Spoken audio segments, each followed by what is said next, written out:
Hello students, എല്ലാവർക്കും ബയോലൈൻ അക്കാഡമിയുടെ NEET 2021 online crash കോഴ്സിലേക്ക് സ്വാഗതം. ഇന്നത്തെ സെഷനിൽ നമ്മൾ നീറ്റ് എക്സാമിന് വേണ്ടി class 11th NCERT biology chapter number 2 biological classification എങ്ങനെ ഈസി ആയിട്ട് പ്രിപ്പയർ ചെയ്യാം എന്നുള്ളതാണ് ഡിസ്കസ് ചെയ്യുന്നത്.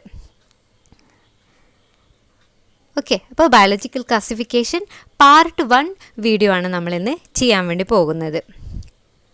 ഏതൊരു എക്സാമിന് പ്രിപ്പയർ ചെയ്യുമ്പോഴും ആ എക്സാമിൻ്റെ പ്രീവിയസ് ഇയർ ക്വസ്റ്റ്യൻ പേപ്പർ നല്ല രീതിയിൽ അനലൈസ് ചെയ്യുന്നത് വളരെ നല്ലൊരു കാര്യമാണ്. കാരണം എന്ന് വെച്ച് കഴിഞ്ഞാൽ നമ്മൾ അനലൈസ് ചെയ്യുമ്പോൾ ഏതൊക്കെ ടോപ്പിക്സാണ് അവർ മെയിനായിട്ട് ക്വസ്റ്റ്യൻസ് ചോദിച്ചിട്ടുള്ളത്, ഏത് ഏരിയ ആണ് നമ്മൾ ഫോക്കസ് ചെയ്യേണ്ടത് എന്നുള്ളത് വളരെ കൃത്യമായിട്ട് നമുക്ക് മനസ്സിലാകും. ഓക്കെ, ഇത് നമ്മളിപ്പോൾ ഒരു ടോപ്പിക് വൈസ് അനാലിസിസ് ചെയ്തത് നമ്മുടെ ബയോളജിക്കൽ ക്ലാസിഫിക്കേഷൻ ചാപ്റ്ററിൽ നിന്ന് അവർ ചോദിച്ചിട്ടുള്ള മെയിൻ ഏരിയ എന്ന് പറയുന്നത് ഒന്ന് features and classifications of organism, പിന്നെ Monera, Protista, Fungi, Plantae and Animalia, viruses, viroids and lichens. അപ്പോൾ ഇതൊരു 6 ടോപ്പിക്സ്. ഈ ഒരു 6 ടോപ്പിക്സ് നമുക്ക് വളരെ ക്ലിയറായിട്ട് മനസ്സിലായി കഴിഞ്ഞാൽ ബയോളജിക്കൽ ക്ലാസിഫിക്കേഷൻ എന്ന് പറയുന്ന ചാപ്റ്റർ നമുക്ക് വളരെ ഈസി ആയിട്ട് കവർ ചെയ്യാം. ഓക്കെ, അപ്പോൾ നമുക്കിവിടെ 2014 മുതൽ 2018 വരെയുള്ള ക്വസ്റ്റ്യൻ പേപ്പർ നമ്മൾ അനലൈസ് ചെയ്ത് കഴിഞ്ഞു.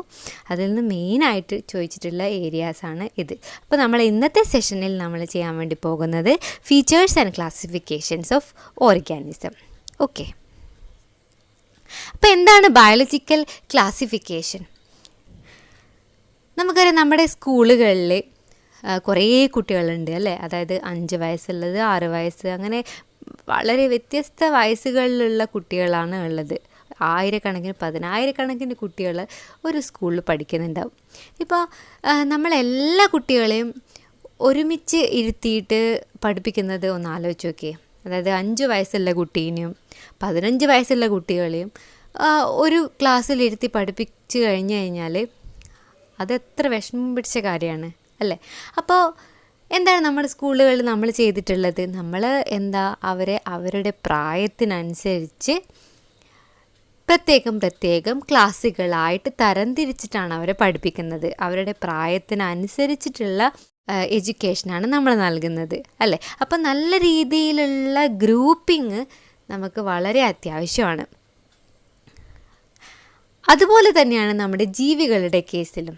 ജീവികളെ പറ്റി നമ്മൾ പഠിക്കുമ്പോൾ ഓരോ ജീവിയെയും പ്രത്യേകം എടുത്ത് പഠിക്കാൻ നമ്മൾ ശ്രമിച്ചു കഴിഞ്ഞാൽ അത് വളരെ വിഷമം പിടിച്ച കാര്യമാണ്. അതുകൊണ്ട് തന്നെ നമുക്ക് വളരെ ഈസി ആയിട്ട് ചെയ്യാൻ പറ്റുന്ന ഒരു കാര്യം എന്ന് പറഞ്ഞു കഴിഞ്ഞാൽ ഓരോ ജീവികളെയും അതിൻ്റെ സാമ്യങ്ങളും അവർ തമ്മിലുള്ള വ്യത്യാസങ്ങളും പ്രത്യേകം പരിഗണിച്ച് അവരെ പ്രത്യേകം ഗ്രൂപ്പുകളായിട്ട് തരംതിരിച്ചിട്ട് അതിനെപ്പറ്റി പഠിച്ചു കഴിഞ്ഞാൽ പഠിക്കുന്നത് വളരെ എളുപ്പമാകും അല്ലേ. അപ്പോൾ അതിനെയാണ് ക്ലാസിഫിക്കേഷൻ എന്ന് പറയുന്നത്.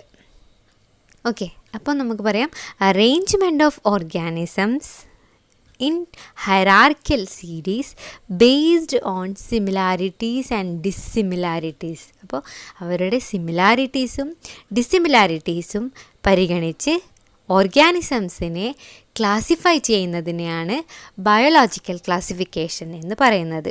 ഇപ്പം നമുക്ക് ഇവിടെ ഒരു പിക്ചറിൽ കാണാം. അതായത് ബട്ടർഫ്ലൈസ് എന്ന് പറയുന്നത് ഒരു കാറ്റഗറി, ഒരു ഗ്രൂപ്പ്. ആനിമൽസിൻ്റെ കേസിൽ നോക്കിക്കഴിഞ്ഞ് കഴിഞ്ഞാൽ ലയൺ, കാറ്റ് ഫാമിലി ഒരു ഫാമിലി, അതുപോലെ തന്നെ ഡോഗ് ഫാമിലി വേറൊരു ഫാമിലി, പ്രൈമേറ്റ്സ് വേറെ. അപ്പോൾ അങ്ങനെ കുറേ ഗ്രൂപ്പുകളാക്കിയിട്ട് തരംതിരിച്ചിട്ടാണ് നമ്മൾ പഠിക്കുന്നത് അല്ലേ. അപ്പോൾ അതിനെയാണ് ബയോളജിക്കൽ ക്ലാസിഫിക്കേഷൻ എന്ന് പറയുന്നത്. ബയോളജിക്കൽ ക്ലാസിഫിക്കേഷൻ്റെ ഹിസ്റ്ററി നോക്കിക്കഴിഞ്ഞാൽ കുറേ സയൻറ്റിസ്റ്റ് ലിവിങ് ഓർഗാനിസംസിനെ ക്ലാസിഫൈ ചെയ്യാനുള്ള ശ്രമങ്ങൾ നടത്തിയിട്ടുണ്ട്. അപ്പോൾ നമുക്ക് അതിലത്തെ കുറച്ച് മെയിൻ ഇമ്പോർട്ടൻ്റ് ആയിട്ടുള്ള ചില സയൻറ്റിസ്റ്റിൻ്റെ ക്ലാസിഫിക്കേഷൻസ് നമുക്ക് നോക്കാം. ഓക്കെ, ഒന്നാമത്തേതാണ് അരിസ്റ്റോട്ടിൽസ് സിസ്റ്റം ഓഫ് ക്ലാസിഫിക്കേഷൻ. അദ്ദേഹം എന്താണ് ചെയ്തത്? ലിവിങ് ഓർഗാനിസംസിനെ പ്ലാന്റ്സ് എന്നും ആനിമൽസ് എന്നും 2 തരത്തിൽ അദ്ദേഹം ക്ലാസിഫൈ ചെയ്തു. ഓക്കെ, അപ്പോൾ ഇവിടെ പ്ലാന്റ്സും ആനിമൽസുമായിട്ട് അദ്ദേഹം ക്ലാസിഫൈ ചെയ്തു. പ്ലാന്റ്സിനെ വീണ്ടും അദ്ദേഹം എങ്ങനെയാണ് ക്ലാസിഫൈ ചെയ്തത്? 3 തരംതിരിച്ചു. എങ്ങനെ? ഒന്ന് ഹെർബ്സ്, പിന്നെ ഷ്രബ്സ് ആൻഡ് ട്രീസ്. ഓക്കെ, ആനിമൽസിനെ അദ്ദേഹം 2 തരത്തിലാണ് ക്ലാസിഫൈ ചെയ്തത്. ഒരു തരത്തിലുള്ള ക്ലാസിഫിക്കേഷൻ എന്ന് പറഞ്ഞു കഴിഞ്ഞാൽ animals with red blood and animals without red blood, അതായത് ചുവന്ന രക്തമുള്ള ജീവികളെന്നും ചുവന്ന രക്തമില്ലാത്ത ജീവികളെന്നും 2 തരത്തിൽ അദ്ദേഹം ആനിമൽസിനെ ക്ലാസിഫൈ ചെയ്തു. അതുപോലെ തന്നെ ആനിമൽസിനെ അദ്ദേഹം മറ്റൊരു തരത്തിൽ ക്ലാസിഫൈ ചെയ്തത് terrestrial, flying and aquatic. Terrestrial എന്ന് പറഞ്ഞു കഴിഞ്ഞാൽ കരയിൽ ജീവിക്കുന്നവ, ഫ്ലൈയിങ് എന്ന് പറഞ്ഞു കഴിഞ്ഞാൽ ഏരിയൽ ലൈഫ്, അതായത് ഏരിയൽ ലൈഫിൽ അഡാപ്റ്റഡ് ആയിട്ടുള്ള ജീവികൾ. അതുപോലെ അക്വാട്ടിക് എന്ന് പറഞ്ഞു വെച്ചിട്ടുണ്ടെങ്കിൽ ജലത്തിൽ ജീവിക്കുന്ന ജീവികൾ. അപ്പോൾ ജീവികളെ 2 തരത്തിലാണ് അദ്ദേഹം ക്ലാസിഫൈ ചെയ്തത്. ഓക്കെ, അപ്പോൾ നമുക്കിതിൻ്റെ പ്രീവിയസ് ഇയറിൽ നിന്ന് ഇതുമായിട്ട് ബന്ധപ്പെടുത്തി എന്തെങ്കിലും ക്വസ്റ്റ്യൻ വന്നിട്ടുണ്ടോ എന്ന് നോക്കി. Okay, which scientist classified plants into trees, shrubs and herbs and animals into 2 groups based on the absence or presence of red blood cells? Okay, അപ്പോൾ ഇതിൽ നമുക്കറിയാം ആരാണ് ചെയ്തത്? അരിസ്റ്റോട്ടിൽ. അപ്പോൾ അരിസ്റ്റോട്ടിലാണ് പിന്നെ പ്ലാന്റ്സിനെ ട്രീസ്, ഷ്രബ്സ്, ഹെർബ്സ് എന്നും ആനിമൽസിനെ presence or absence of red blood സെൽസിൻ്റെ ബേസിൽ ക്ലാസിഫൈ ചെയ്യാൻ വേണ്ടി ശ്രമിച്ചിട്ടുള്ളത്. ഓക്കെ, ഇനി നമ്മൾ ഹിസ്റ്ററി തന്നെ നോക്കിക്കഴിഞ്ഞ് കഴിഞ്ഞാൽ ബയോളജിക്കൽ ക്ലാസിഫിക്കേഷനിൽ കുറേ ആൾക്കാർ, കുറേ സയൻറ്റിസ്റ്റ് ക്ലാസിഫൈ ചെയ്യാൻ വേണ്ടി ശ്രമിച്ചിട്ടുണ്ട് അല്ലേ. നമുക്ക് മെയിനായിട്ട് ഇമ്പോർട്ടൻ്റ് ആയിട്ട് നമ്മളെ നീറ്റ് എക്സാമിന് വേണ്ടിയിട്ട് ഓർത്ത് വെക്കേണ്ട ചില കാര്യങ്ങളാണ് നമ്മളിനി പറയാൻ വേണ്ടി പോകുന്നത്.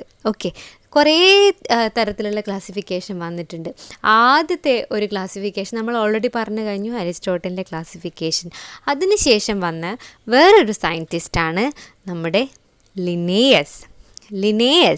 ഇൻ 1758 അദ്ദേഹം എന്നാ ചെയ്തത്? ആനിമൽസിനെ അല്ലെങ്കിൽ ഓർഗാനിസംസിനെ 2 കിങ്ഡം ആയിട്ട് ഡിവൈഡ് ചെയ്തു. അതിനാണ് 2 കിങ്ഡം ക്ലാസിഫിക്കേഷൻ എന്ന് പറയുന്നത്.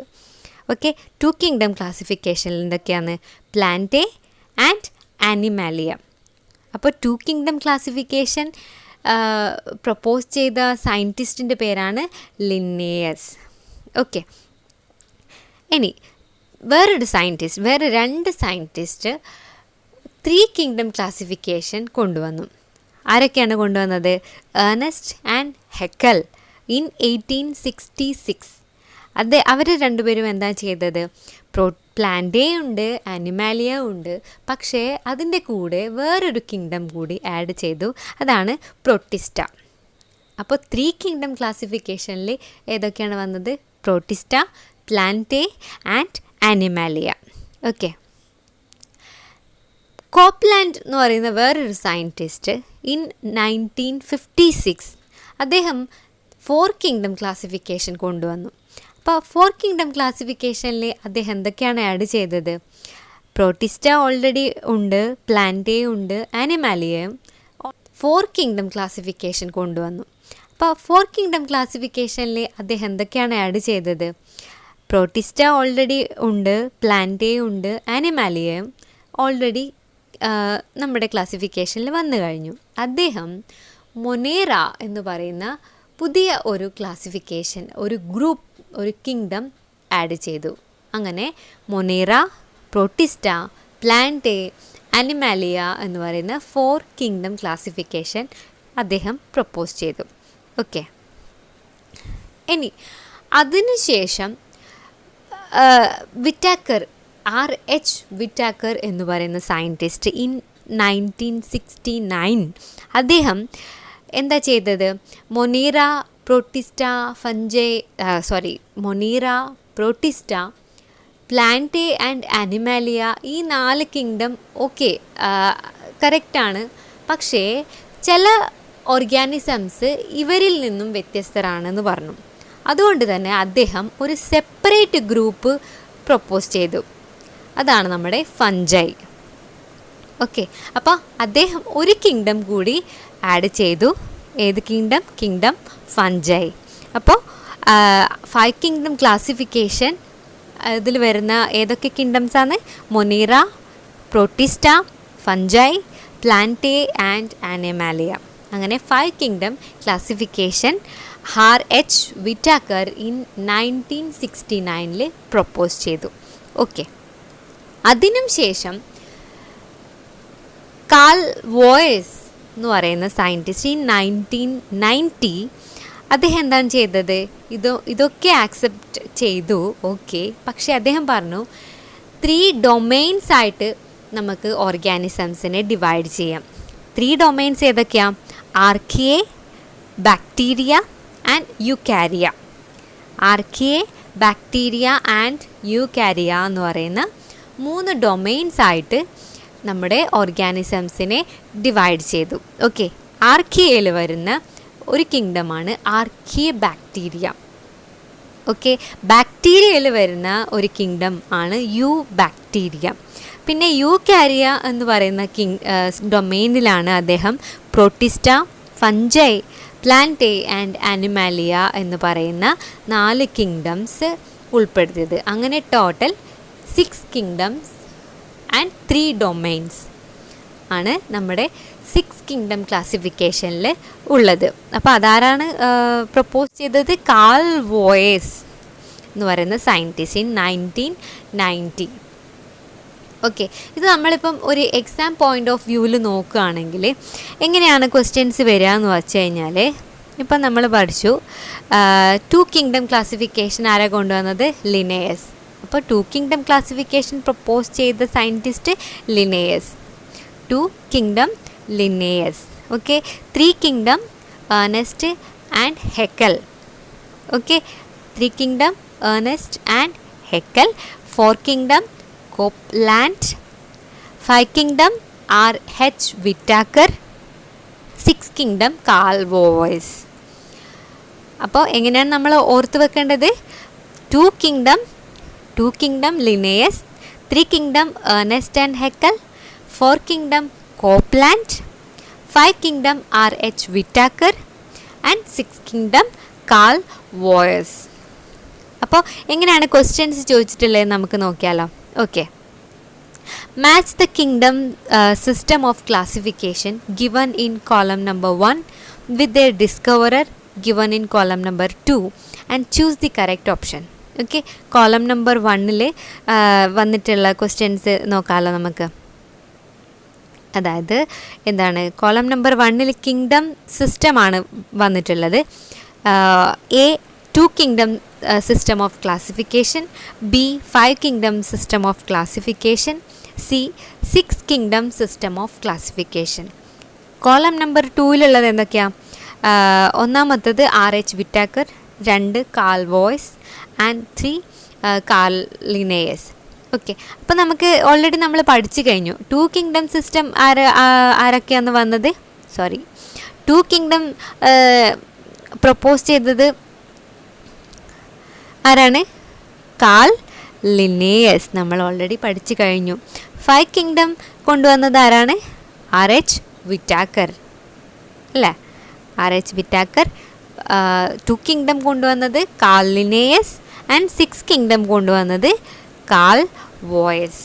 അപ്പോൾ നമ്മൾ പഠിച്ചു A 3, B 1 ആൻഡ് C 2. അപ്പോൾ ഓപ്ഷൻ നമ്പർ A ആണ് നമ്മുടെ കറക്റ്റ് ആൻസർ.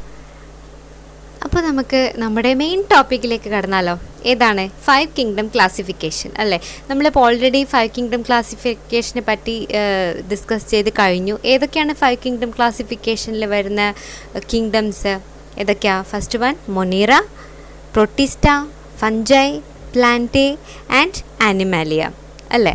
അപ്പോൾ ഇത് ആരാണ് ഇൻട്രൊഡ്യൂസ് ചെയ്തത്?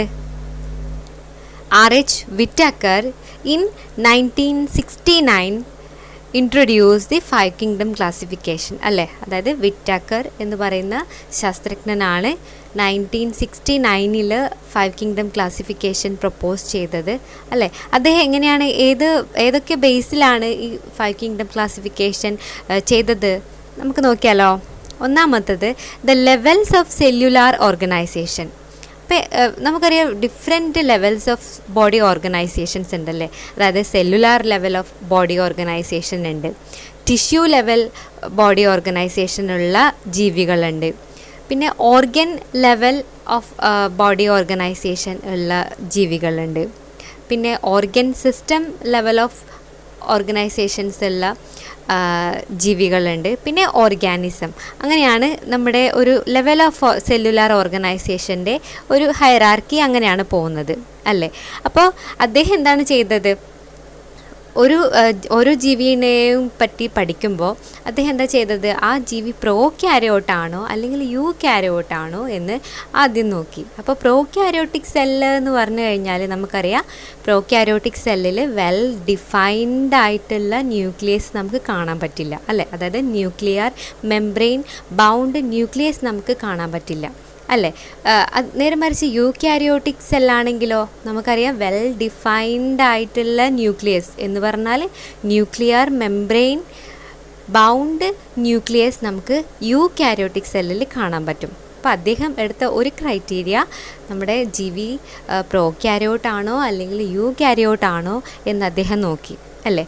അതുപോലെ തന്നെ അദ്ദേഹം നോക്കിയത് എന്താണ്, പ്രോക്യാരിയോട്ടാണോ യൂക്യാരിയോട്ടാണോ നോക്കി, യുണീസെല്ലുലാർ ആണോ മൾട്ടി സെല്ലുലാർ ആണോ എന്ന് നോക്കി. അപ്പോൾ യുണീസെല്ലുലാർ എന്ന് പറഞ്ഞു കഴിഞ്ഞാൽ ഒരു സിംഗിൾ സെല്ല് മാത്രം കാണുന്ന ജീവികളാണോ, അതായത് ആ സിംഗിൾ സെല്ല് തന്നെയാണ് ആ ജീവി അല്ലേ. നമ്മളിപ്പോൾ അമീബ എല്ലാം പഠിക്കുന്നത് പോലെ അതിൽ അമീബയിലൊക്കെ എന്ന് പറഞ്ഞാൽ ഒരു സെല്ല് തന്നെ എല്ലാ ഫങ്ഷനും ചെയ്ത് അത് തന്നെയാണ് ഒരു ജീവി. അപ്പോൾ യുണീസെല്ലുലാർ ഓർഗാനിസമാണോ മൾട്ടി സെല്ലുലാർ ഓർഗാനിസമാണോ എന്ന് നോക്കി.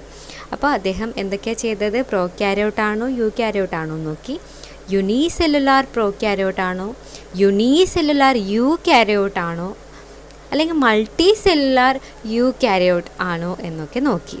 അപ്പോൾ ആദ്യത്തെ ലെവൽ ഓഫ് ഓർഗനൈസേഷൻ ഏതാണ് നോക്കിയത്, പ്രോക്യാരിയോട്ട് യൂക്യാരിയോട്ട്.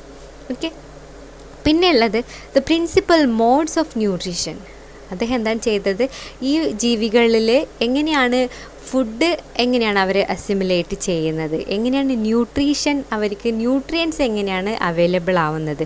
അപ്പോൾ അദ്ദേഹം എന്താ ചെയ്തത്, അത് സ്വന്തമായിട്ട് ഫുഡ് പ്രിപ്പയർ ചെയ്യുന്നുണ്ടോ അല്ലെങ്കിൽ വേറെ ഏതെങ്കിലും ജീവികളെ അവർ ഡിപ്പെൻഡ് ചെയ്യുന്നുണ്ടോ എന്നൊക്കെ നോക്കി.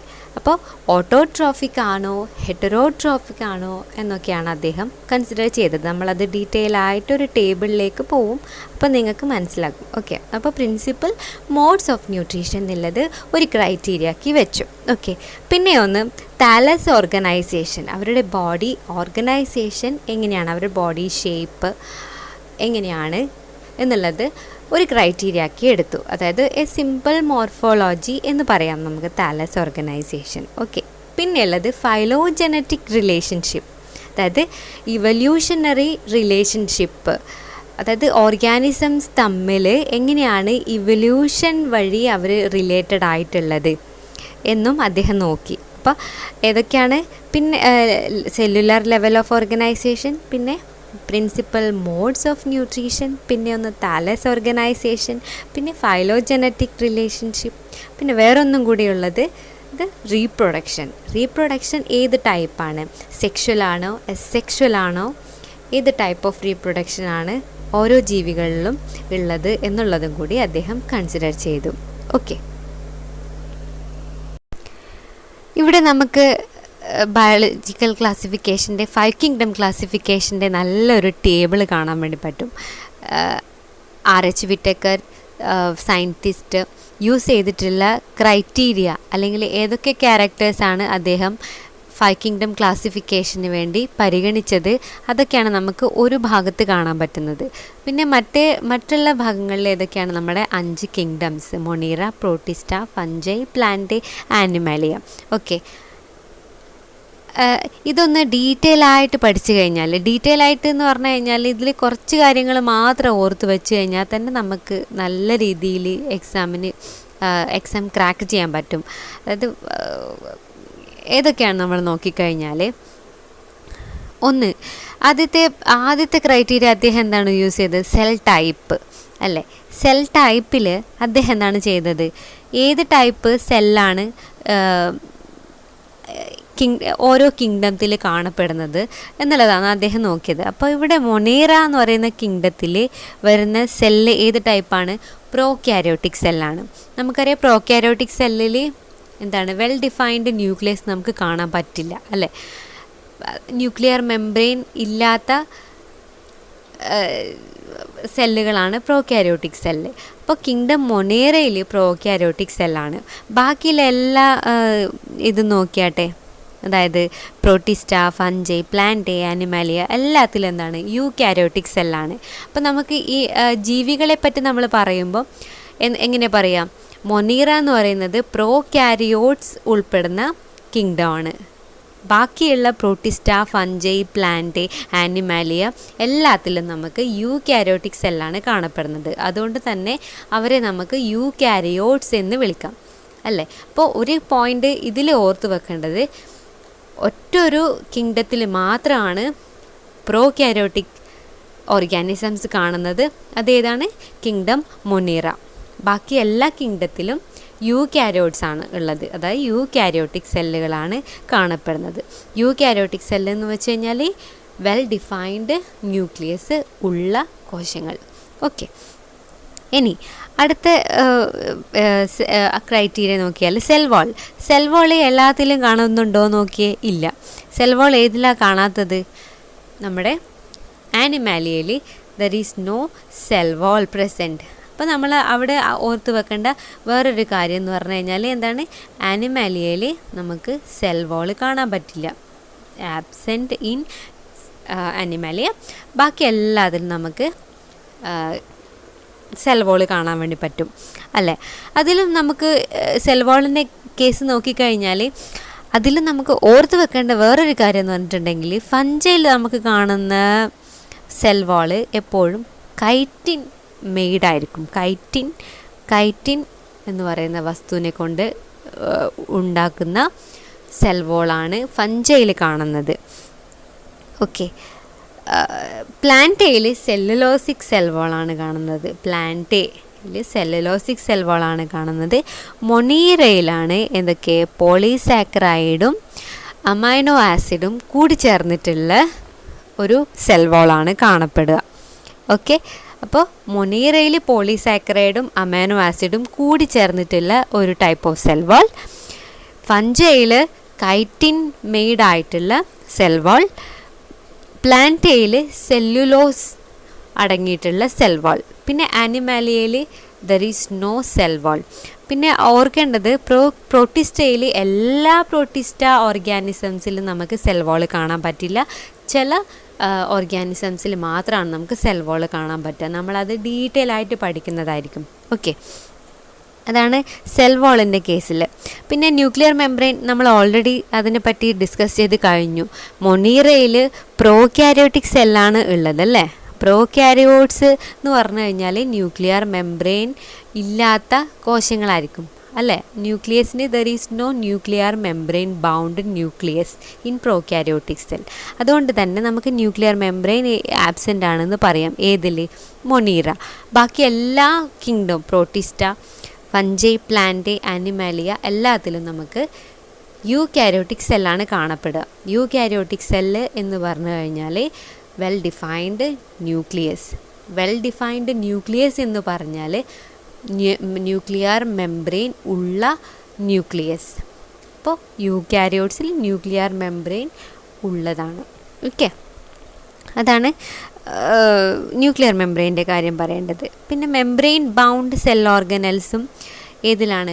മൊണീറയാണ്. നമുക്ക് ഇതിനെല്ലാം എക്സെപ്ഷണൽ കേസ് എന്ന് പറഞ്ഞു കഴിഞ്ഞാൽ മൊണീറ തന്നെയാണ്. ഓക്കെ, മൊണീറയിൽ എന്താണ്? There is no membrane bound cell organelles. ബാക്കി എല്ലാ കിങ്ഡത്തിലും മെംബ്രെയിൻ ബൗണ്ട് സെൽ ഓർഗനൽസ് നമുക്ക് കാണാൻ പറ്റും. ഓക്കെ, അതുപോലെ തന്നെ എന്താണ് ഇതിൻ്റെ മോട്ടിലിറ്റി മീൻസ് ലോക്കോമോഷൻ. അവരെങ്ങനെയാണ് മൂവ് ചെയ്യുന്നതിൽ നമുക്ക് പ്രത്യേകിച്ച് ഡിഫറൻസ് ഒന്നും കാണുന്നില്ല. എങ്കിലും നമുക്കതിൽ ഓർത്ത് വെക്കേണ്ട ഒരു ഡിഫറൻസ് എന്ന് പറഞ്ഞിട്ടുണ്ടെങ്കിൽ എന്താണ്? നമ്മൾ നോക്കിയേ, മൊണീറ നമ്മൾ നോക്കിക്കഴിഞ്ഞാൽ ബാക്ടീരിയൽ ഫ്ലാജെല്ല ഉണ്ട്, gliding or non motile type of ഓർഗാനിസംസും ഉണ്ട്. പക്ഷെ ദർ ഈസ് നോ സീലിയ അല്ലേ? മൊണീറയിൽ സീലിയ എന്ന് പറയുന്ന ഒരു ക്രൈറ്റീരിയ നമുക്ക് ഈ ടേബിളിൽ കാണാൻ വേണ്ടി പറ്റില്ല. ബാക്കി എല്ലാ കിങ്ഡത്തിലും സീലിയ ഫ്ലാജെല്ല എന്ന് പറയുന്ന ഒരു രീതിയിലേക്കാണ് പോകുന്നത്. അപ്പോൾ മൊണീറയിൽ മാത്രമാണ് നമ്മൾ ബാക്ടീരിയൽ ഫ്ലാജെല്ല കാണുന്നത്. ഓക്കെ, ബാക്ടീരിയൽ ഫ്ലാജെല്ല മാത്രമാണ് അവിടെ ഉള്ളത്, സീലിയ നമുക്ക് കാണാൻ പറ്റില്ല. ഓക്കെ, ഇനി ന്യൂട്രീഷൻ്റെ കേസ് നോക്കിക്കഴിഞ്ഞാൽ മൊണീറ എന്ന കിങ്ഡത്തിൽ ഏതൊക്കെയാണ് വരുന്നത്? ഓട്ടോട്രോപ്പിക്, ഹെറ്ററോട്രോഫിക് അല്ലേ? ഓട്ടോട്രോഫിക് ആൻഡ് ഹെറ്ററോട്രോഫിക് 2 തരത്തിലുള്ള ഓർഗാനിസംസ് കിങ്ഡം മൊണീറയിൽ കാണപ്പെടുന്നുണ്ട്. എന്താണ് ഓട്ടോട്രോഫിക് ഓർഗാനിസംസ് എന്ന് പറഞ്ഞു കഴിഞ്ഞാൽ? സ്വന്തമായിട്ട് ഫുഡ്, എനർജിയും റോ മെറ്റീരിയൽസും യൂസ് ചെയ്തിട്ട് ഫുഡ് പ്രൊഡ്യൂസ് ചെയ്യാൻ വേണ്ടി പറ്റുന്ന ഓർഗാനിസംസാണ് ഓട്ടോട്രോഫിക് ഓർഗാനിസം. നമുക്കറിയാം ചെടികളൊക്കെ സ്വന്തമായിട്ട് ഫുഡ് ഉണ്ടാക്കാൻ വേണ്ടി പറ്റുന്ന ഓർഗാനിസംസാണ് അല്ലേ? അതുപോലെ തന്നെ കിങ്ഡം മൊണീറയിൽ ഉൾപ്പെടുന്ന ജീവികളും സ്വന്തമായിട്ട് ഫുഡ് പ്രിപ്പയർ ചെയ്യാൻ പറ്റുന്ന ഓർഗാനിസംസും ഉണ്ട്. അതുപോലെ തന്നെ ഹെറ്ററോട്രോഫിക് ആയിട്ടുള്ള ഓർഗാനിസംസും അതിൽ ഉൾപ്പെടുന്നുണ്ട്. ഹെറ്ററോട്രോപ്പിക് മീൻസ് അവർ ഫുഡിന് വേണ്ടി മറ്റുള്ള ഓർഗാനിസംസിനെ അല്ലെങ്കിൽ മറ്റുള്ള ജീവികളെ ഡിപ്പെൻഡ് ചെയ്യുന്നു എന്നുള്ളതാണ് ഹെറ്ററോട്രോഫിക് ആയിട്ടുള്ള ഓർഗാനിസംസ്. ഓക്കെ, അപ്പോൾ ന്യൂട്രീഷൻ്റെ കേസിൽ മൊണീറ ഓട്ടോട്രോഫിക് ഓർഗാനിസംസും ഉണ്ട്, ഹെറ്ററോട്രോഫിക് ഓർഗാനിസംസും ഉണ്ട്. പ്രോട്ടിസ്റ്റയുടെ കേസിലായി കഴിഞ്ഞാലും ഓട്ടോട്രോഫിക്കും ഉണ്ട്, ഹെറ്ററോട്രോഫിക്കും ഉണ്ട്. ഓക്കെ, അതും രണ്ടും ഈക്വലാണ്, നോ ഇഷ്യൂ, അത് രണ്ടും 2 കാറ്റഗറിയും നമുക്ക് ഈ 2 കിങ്ഡത്തിലും കാണാൻ പറ്റും. പിന്നെ ഫഞ്ചയിൽ നമ്മൾ നോക്കിക്കഴിഞ്ഞാൽ അവിടെ ഓട്ടോട്രോഫിക് ഓർഗാനിസംസ് ഇല്ല, ഹെറ്ററോട്രോഫിക് ആയിട്ടുള്ള ഓർഗാനിസംസാണ് അവിടെ കാണപ്പെടുന്നത്. അതായത് അവർക്ക് സ്വന്തമായിട്ട് ഫുഡ് പ്രിപ്പയർ ചെയ്യാൻ വേണ്ടി പറ്റില്ല, അവർ മറ്റുള്ള ഓർഗാനിസംസിനെ ഡിപ്പെൻഡ് ചെയ്തിട്ടാണ് ഫുഡ് എടുക്കുന്നത്. ഓക്കെ, അതിൽ നമ്മൾ കാണുന്ന വേറൊരു പിന്നെ കാറ്റഗറിയാണ് എന്ത്? Saprophytic organism. Saprophytes means dead and decade matter, അതായത് എന്താ പറയുക, ഡെഡ് മാറ്റർ ആയിട്ടുള്ള, ഡെഡ് ആൻഡ് ഡീക്കേഡ് ആയിട്ടുള്ള വസ്തുക്കളിൽ നിന്ന് ആഹാരം എടുക്കുന്ന ജീവികളാണ് സാപ്രോഫൈറ്റിക് ഓർഗാനിസംസ് പറയുന്നത്. അപ്പോൾ ഫഞ്ചൈ എന്ന് പറയുന്ന കാറ്റഗറിയിൽ ഉൾപ്പെടുന്ന ജീവികൾ സാപ്രോഫൈറ്റിക് ആയിട്ടുള്ള ഓർഗാനിസംസും ഉണ്ട്, പാരാസൈറ്റിക് ആയിട്ടുള്ള ഓർഗാനിസം ഉണ്ട്. പാരാസൈറ്റിക് എന്ന് പറഞ്ഞു കഴിഞ്ഞാൽ നമുക്കറിയാം മറ്റുള്ള ജീവികളിൽ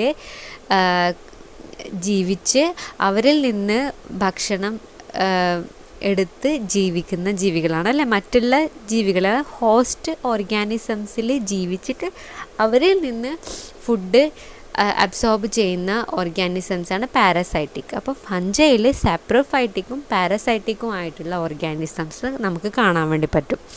ഓക്കെ, പിന്നെ പ്ലാന്റയിൽ നമുക്കറിയാം, പ്ലാന്റയിൽ മെയിനായിട്ട് കാണപ്പെടുന്ന ഏതാണ്? നമുക്കറിയാം നമ്മുടെ ചെടികളൊക്കെ ഫോട്ടോസിന്തസിസ് വഴി സ്വന്തമായിട്ട് ഫുഡ് പ്രിപ്പയർ ചെയ്യുന്ന ഓർഗാനിസംസാണ് അല്ലേ? അപ്പോൾ പ്ലാന്റയിൽ നമുക്ക് ഓട്ടോട്രോഫിക് ഓർഗാനിസംസാണ് കാണപ്പെടുക. ആനിമാലിയ നമുക്ക് സ്വന്തമായിട്ട് ഫുഡ് പ്രിപ്പയർ ചെയ്യാൻ പറ്റുമോ? ഇല്ല. നമ്മൾ ചെടികളെയും മറ്റുള്ള ജീവികളെയും ഒക്കെ ആശ്രയിച്ചിട്ടാണ്, അവരെയാണ് നമ്മൾ ഭക്ഷിക്കുന്നത് അല്ലേ? അതുകൊണ്ട് തന്നെ നമ്മൾ ഹെറ്ററോട്രോഫിക് ആയിട്ടുള്ള ഓർഗാനിസംസാണ്. ആനിമൽസ് ഹെറ്ററോട്രോഫിക് ആണ് എന്ന് നമുക്ക് പറയാം. ഇനി റീപ്രൊഡക്ഷൻ്റെ കാര്യം എടുത്തു കഴിഞ്ഞാൽ റീപ്രൊഡക്ഷനിൽ 2 തരത്തിലുള്ള റീപ്രൊഡക്റ്റീവ് മെത്തേഡ്സ് ഉണ്ട്. ഏത്? സെക്ഷൽ ആയിട്ടുള്ളതും അസെക്ഷൽ ആയിട്ടുള്ളതും. എന്താണ് അസെക്ഷൽ എന്ന് പറഞ്ഞു കഴിഞ്ഞാൽ? അത് സെക്ഷൽ എന്ന് പറഞ്ഞു കഴിഞ്ഞാൽ സെക്സ് ഓർഗൻസും, അതായത് നമ്മളെ ഗമീറ്റ്സ് ഉൾപ്പെട്ട് നമ്മൾ ന്യൂ ജനറേഷനിലേക്ക് ഒരു ന്യൂ ഓഫ് സ്പ്രിങ്സ് പ്രൊഡ്യൂസ് ചെയ്യുന്നത് അല്ലേ, അതിനെയാണ് നമ്മൾ സെക്ഷൽ ടൈപ്പ് ഓഫ് റീപ്രൊഡക്ഷൻ എന്ന് പറയുന്നത്. അസെക്ഷൽ എന്ന് പറഞ്ഞു കഴിഞ്ഞാൽ അവിടെ നമ്മുടെ ഗമീറ്റ്സ് ഉൾപ്പെടുന്നില്ല, വെജിറ്റേറ്റീവ് ബോഡി പാർട്സ് യൂസ് ചെയ്തിട്ട് അവിടെ നിന്ന് പുതിയ പ്രോജനി അല്ലെങ്കിൽ പുതിയ കുട്ടികൾ ഉണ്ടാവുന്നതിനെയാണ് എന്ത് പറയുന്നത്? Asexual type of reproduction. അവിടെ നമ്മുടെ എന്താണ് ഗമീറ്റ്സിൻ്റെ ഇൻവോൾവ്മെൻറ്റ് ഇല്ല. ഓക്കെ, അതാണ് എസെക്ഷൽ ടൈപ്പ്. അപ്പോൾ ഇവിടെ നമ്മൾ അദ്ദേഹം എന്താണ് ചെയ്തത്? Kingdom Monera, protista, Fungi, Plantae, Animalia എന്ന് പറയുന്ന 5 കിങ്ഡത്തിലും ഏതൊക്കെ ടൈപ്പ് ഓഫ് റീപ്രൊഡക്റ്റീവ് മെത്തേഡ്സ് ആണ് ഉള്ളത് എന്നുള്ളത് അദ്ദേഹം പരിഗണിച്ചു. ഏതൊക്കെയാണ്? മൊണേറയിൽ നമുക്ക് സെക്ഷലും അസെക്ഷലും കാണാൻ പറ്റും. പ്രോട്ടിസ്റ്റയിലും സെക്ഷലും അസെക്ഷലും ഉണ്ട്. ഫഞ്ചയിലും sexual and asexual type of reproduction ഉണ്ട്. Plantae sexual and asexual type of reproduction ഉണ്ട്. അനിമാലിയയിൽ മാത്രം നമുക്ക് അസെക്ഷൽ ടൈപ്പ് ഓഫ് റീപ്രൊഡക്ഷൻ നമുക്ക് കാണാൻ പറ്റില്ല. ഇതാണ് അവിടെ സെക്ഷൽ ടൈപ്പ് ഓഫ് റീപ്രൊഡക്ഷനാണ് കാണപ്പെടുന്നത്. ഓക്കെ, അപ്പോൾ ഈ ടേബിൾ ക്ലിയർ ആണെന്ന് വിചാരിക്കാം. അപ്പോൾ നമുക്കിതിൻ്റെ ഒന്ന് സമ്മറൈസ് ചെയ്താൽ ഇതിൽ നിന്നും ഓർത്ത് വെക്കേണ്ട മെയിൻ പോയിൻറ്റ്സ് എന്താണെന്ന് വെച്ച് കഴിഞ്ഞാൽ യൂണിസെല്ലുലാർ പ്രോക്യാരിയോട്ട് ഏത് കിങ്ഡത്തിലാണ് കാണപ്പെടുക? മൊണീറ അല്ലേ? കിങ്ഡം മൊണീറയിലാണ് യൂണിസെല്ലുലാർ പ്രോക്യാരിയോട്ട് കാണപ്പെടുക. യൂണിസെല്ലുലാർ യൂക്യാരിയോട്ട് ഏതിലാ? Kingdom Protista. ഓർക്കണം, യൂണിസെല്ലുലാർ പ്രോക്യാരിയോട്ട് കാണുന്നത് കിങ്ഡം മൊണീറ, യൂണിസെല്ലുലാർ യൂക്യാരിയോട്ട് കാണുന്നത് പ്രോട്ടിസ്റ്റ. പിന്നെ nuclear membrane is absent in Monera only. നമുക്കറിയാം മൊണീറയിൽ പ്രോക്യാരിയോട്ടിക് സെല്ലാണ്. പ്രോക്യാരിയോട്ടിക് സെല്ലിൽ വെൽ ഡിഫൈൻഡ് ന്യൂക്ലിയസ് ഇല്ല. വെൽ ഡിഫൈൻഡ് ന്യൂക്ലിയസ് എന്ന് വച്ചാൽ എന്താണ്? ന്യൂക്ലിയസിന് മെംബ്രെയിൻ ഇല്ല. ന്യൂക്ലിയർ മെംബ്രെയിൻ ഇല്ലാത്ത ന്യൂക്ലിയസ് ആണ് നമുക്ക് എവിടെ കാണാൻ വേണ്ടി പറ്റുക? നമ്മുടെ പ്രോക്യാരിയോട്ടിക് സെല്ലിൽ. ഓക്കെ, പിന്നെ cell wall is absent in Animalia only. അതുപോലെ സെൽ വാളിൻ്റെ കാര്യം പറയുമ്പം നമുക്ക് വേറൊരു കാര്യം കൂടി ഓർത്ത് വെക്കേണ്ടതുണ്ട്. എന്താണ്? സെൽ വാള് നമ്മൾ പറയുമ്പോൾ ഫഞ്ചയിൽ കാണുന്ന സെൽ വാള് ഏത് വസ്തുവിനെ കൊണ്ടാണ് ഉണ്ടാക്കുന്നത്? കൈറ്റിൻ എന്ന് പറയുന്ന വസ്തുവിനെ കൊണ്ടാണ് ഫഞ്ചയിലത്തെ സെൽ വാൾ ഉള്ളത്. ഓക്കെ, പ്ലാന്റയിൽ സെല്ലുലോസിക് സെൽ വാളാണ്. പ്ലാന്റ്സിൽ സെല്ലുലോസിക് സെൽ വാളാണ്. ഫഞ്ചയിൽ കൈറ്റിൻ അടങ്ങിയിട്ടുള്ള സെൽ വാളാണ്. മൊണീറയിൽ പോളിസാക്കറൈഡും അമൈനോ ആസിഡും കൂടി ചേർന്നിട്ടാണ് സെൽ വാൾ ഉണ്ടാവുന്നത്. ഓക്കെ, അനിമാലിയയിൽ സെൽ വാൾ ആബ്സെൻ്റ് ആണ്.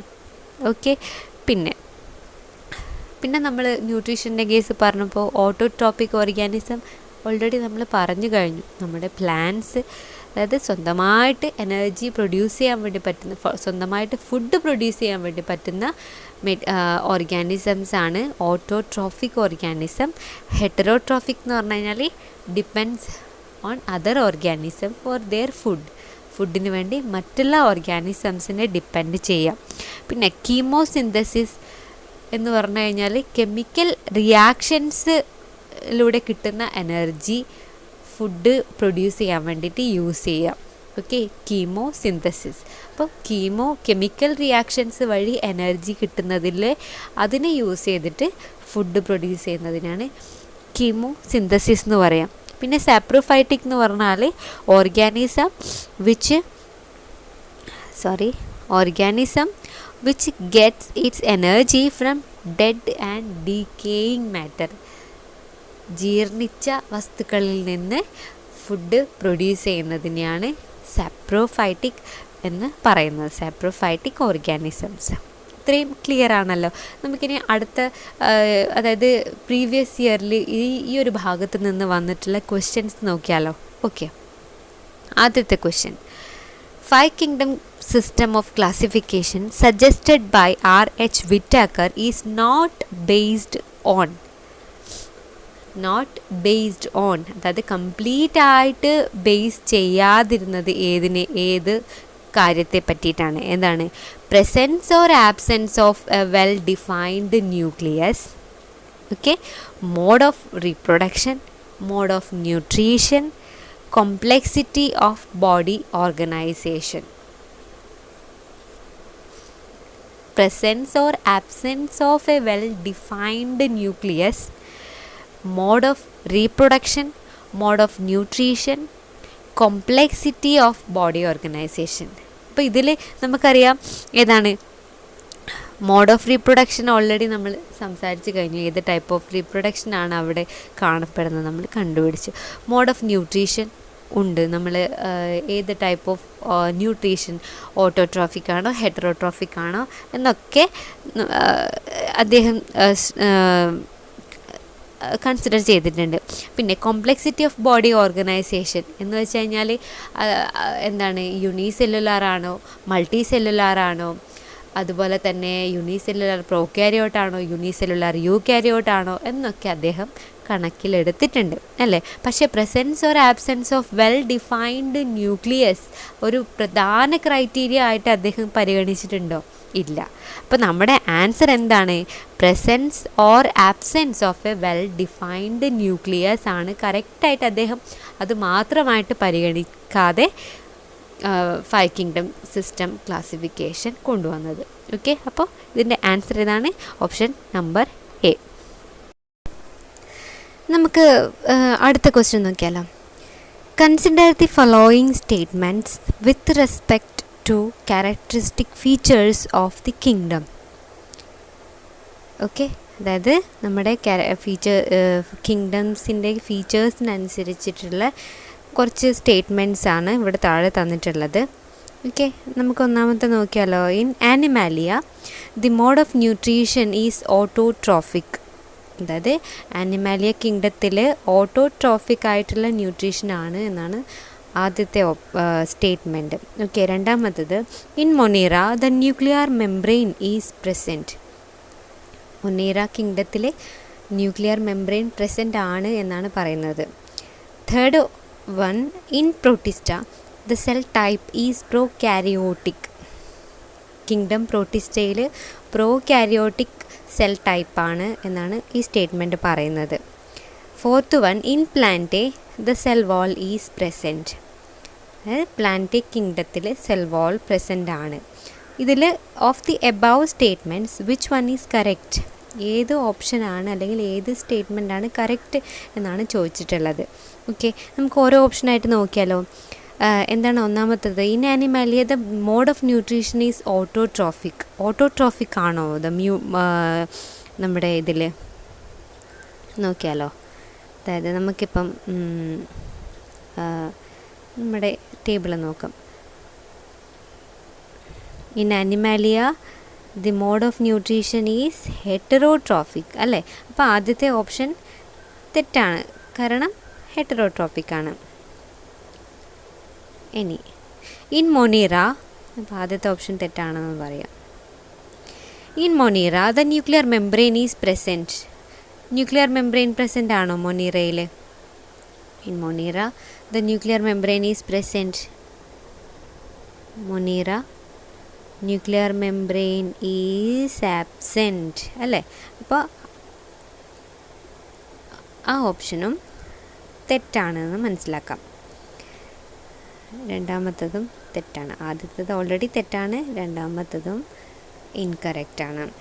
Third one in Protista the cell type is prokaryotic. പ്രോട്ടിസ്റ്റയിൽ പ്രോകാരിയോട്ടിക് സെൽ ടൈപ്പ് ആണ് എന്നാണ് പറയുന്നത്. പ്രോട്ടിസ്റ്റയിൽ പ്രോകാരിയോട്ടിക് സെൽ ടൈപ്പ് അല്ല, യൂകാരിയോട്ടിക് സെൽ ടൈപ്പ് ആണെന്ന് ഓൾറെഡി നമ്മൾ പഠിച്ചു കഴിഞ്ഞു അല്ലേ. യൂകാരിയോട്ട്സ് ആണ് പ്രോട്ടിസ്റ്റയിൽ. അപ്പോൾ മൂന്നാമത്തെ സ്റ്റേറ്റ്മെൻറ്റും റോങ് ആണ്.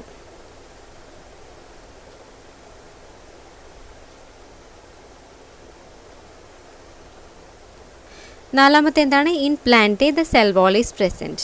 നമുക്കറിയാം സെൽ വാൾ പ്ലാന്റയിൽ പ്രസൻ്റ് ആണ്. അപ്പോൾ കറക്റ്റ് ആയിട്ടുള്ള ഓപ്ഷൻ ഏതാണ്? ഫോർത്ത് വൺ ഓൺലി അല്ലേ? അടുത്ത question, which of the following characteristics is or are used by Whittaker for the classification of organism? Classification ചെയ്യാൻ വേണ്ടിയിട്ട് അദ്ദേഹം കൺസിഡർ ചെയ്തിട്ടുള്ള ക്യാരക്ടറിസ്റ്റിക്സ് ഇതിൽ ഏതൊക്കെയാണെന്നാണ് question. Option A mode of nutrition, B thallus organization, C phylogenetic relationship, D all of the above. നമുക്ക് വളരെ clear ആണ് എന്താണ് നമ്മുടെ answer, all of the above. Because mode of ന്യൂട്രീഷനും താലസ് ഓർഗനൈസേഷനും ഫൈലോജനറ്റിക് റിലേഷൻഷിപ്സും അദ്ദേഹം പരിഗണിച്ചിട്ടുള്ള ക്യാരക്ടറിസ്റ്റിക് ഫീച്ചറാണ് അല്ലേ? അപ്പോൾ ഓൾ ഓഫ് ദി എബവ് ആണ് correct answer. Single celled eukaryotes are included in. Single celled എന്ന് വെച്ച് കഴിഞ്ഞാൽ എന്താണ്? യൂണിസെല്ലുലാർ അല്ലേ? യൂണിസെല്ലുലാർ യൂകാരിയോട്സ് ഇൻക്ലൂഡഡ് ആയിട്ടുള്ള കിങ്ഡം ഏതാണെന്ന് question. Option A മൊനേറ, B protista, C fungi, D Plantae. ഏതാണ് നമ്മുടെ യൂണിസെല്ലുലാറായിട്ടുള്ള കിങ്ഡം? ഏതാണ് യൂണിസെല്ലുലാറായിട്ടുള്ള കിങ്ഡം? ഏതാണ്? നമ്മുടെ Protista. Unicellular eukaryotes are included in Protista. Right?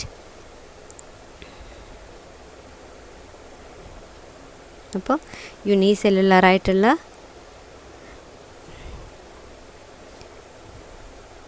ഇതിൽ Protista. Okay, single celled prokaryotes, single celled eukaryotes പ്രോട്ടിസ്റ്റയിലാണ്. Single celled prokaryotes Monera. അത് എപ്പോഴും confusion ആവുന്ന ഒരു പോർഷനാണ്. അത് നമ്മൾ വളരെ ക്ലിയർ ആക്കി വെച്ച് കഴിഞ്ഞാൽ മാത്രമേ നമുക്കിത് ക്ലിയർ ആയിട്ട് ആൻസർ ചെയ്യാൻ പറ്റുള്ളൂ. അപ്പോൾ യൂണിസെല്ലുലാർ പ്രോകാരിയോട്ട് മൊനേറയിലും യൂണിസെല്ലുലാർ യൂകാരിയോട്ട് പ്രോട്ടിസ്റ്റയിലും. അത് എപ്പോഴും നമ്മൾ ഓർത്ത് വെക്കേണ്ട മെയിനായിട്ടുള്ളൊരു പോയിൻ്റാണ്. ഓക്കെ, അപ്പോൾ നമ്മൾ പറഞ്ഞ കാര്യങ്ങളെല്ലാം എല്ലാവർക്കും മനസ്സിലായി എന്ന് വിചാരിക്കുന്നു. എന്തെങ്കിലും ഡൗട്ട് ഉണ്ടെങ്കിലോ അല്ലെങ്കിൽ എന്തെങ്കിലും ക്ലാരിഫിക്കേഷൻ വേണമെങ്കിൽ കമൻസ് ആയിട്ട് എല്ലാവരും പറയണം. എല്ലാവരും നല്ല രീതിയിൽ പഠിക്കുക, നല്ല രീതിയിൽ പ്രിപ്പയർ ചെയ്യുക. All the best for the exams. Okay, thank you.